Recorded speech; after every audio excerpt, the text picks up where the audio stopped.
ગુજરાતના એ બહુ ચર્ચિત ચહેરાઓની વાત કરવી છે, કારણ કે વિસાવદરની જે પેટા ચૂંટણી છે ત્યાં ગોપાલ ઇટાલિયા સહિત સૌથી વધુ ચર્ચિત ચહેરો રહ્યો હતો એ છે કિરીટ પટેલ.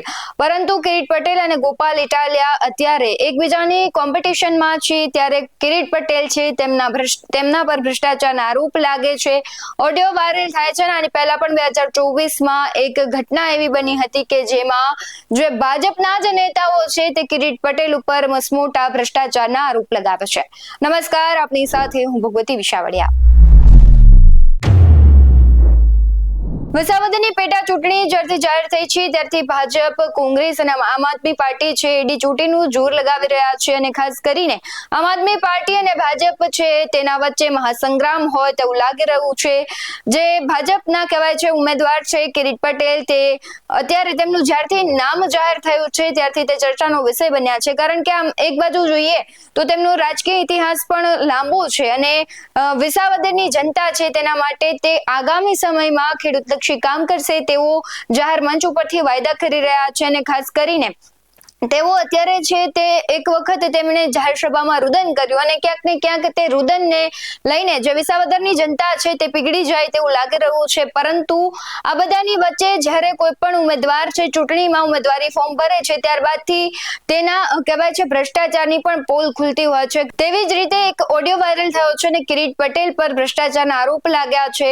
તે ઓડિયો પર નજર કરીએ. હેલો, પરમસિંહભાઈ બોલો.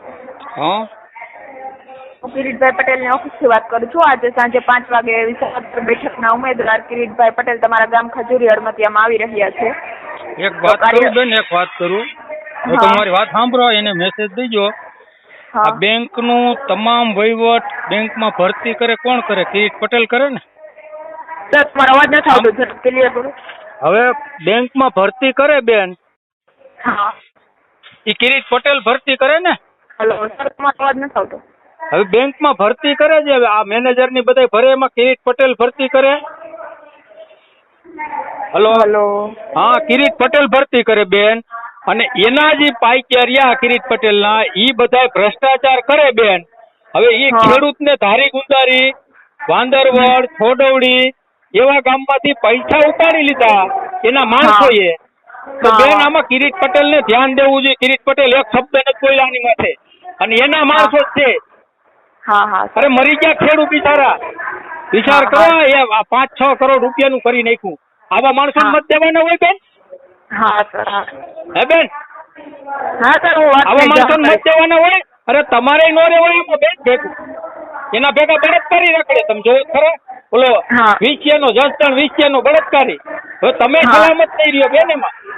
હા સર, તમે વિચાર કરો, એને ન્યાય દેવો છે ખેડૂતને. પૈસા ઉપાડી લે તો એના માણસો ઉપાડ્યા છે.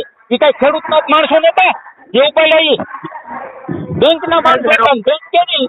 બેંકમાં ડિરેક્ટર કોણ છે? કિરીટ પટેલ. હા, તો પૈસા એને ઉપાડ્યા છે તો એને ભોગવવા પડે કિરીટ પટેલ ને. એના માણસો ઉપાડ્યા છે.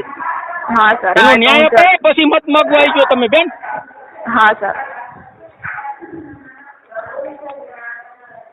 અને કહીજો એને આ કીધું તમ તારે, મારું નામ દેજો તમ તારે.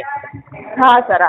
જે પ્રમાણે સામાન્ય નાગરિક છે કિરીટ પટેલ છે તેના પર ભ્રષ્ટાચારના આરોપ લગાવે છે. અને પહેલા પણ 2024માં જવાહર ચાવડા છે તેમણે છે કિરીટ પટેલ પર ભ્રષ્ટાચારના આરોપ લગાવ્યા હતા અને મંત્રીને પત્ર લખ્યો હતો. જે આપણા મુખ્યમંત્રી છે તેમને પત્ર લખીને જાણ કરી હતી કે ભાજપના જ નેતાઓ છે આટલો મોટો ભ્રષ્ટાચાર કરે છે અને આના માટે તમે એક્શન લેજો. પરંતુ અત્યારે જે ઉમેદવાર છે ઉમેદવારી તરીકે તેમણે ફોર્મ ભર્યું છે ને હવે જોવું રહ્યું કે આ ઓડિયો વાયરલ થયા બાદ અને પત્રની અસર આ વખતની ચૂંટણીમાં કેટલી પડે છે. અને આ મુદ્દે તમારું શું કહેવું છે કમેન્ટ કરી જરૂરથી જણાવજો.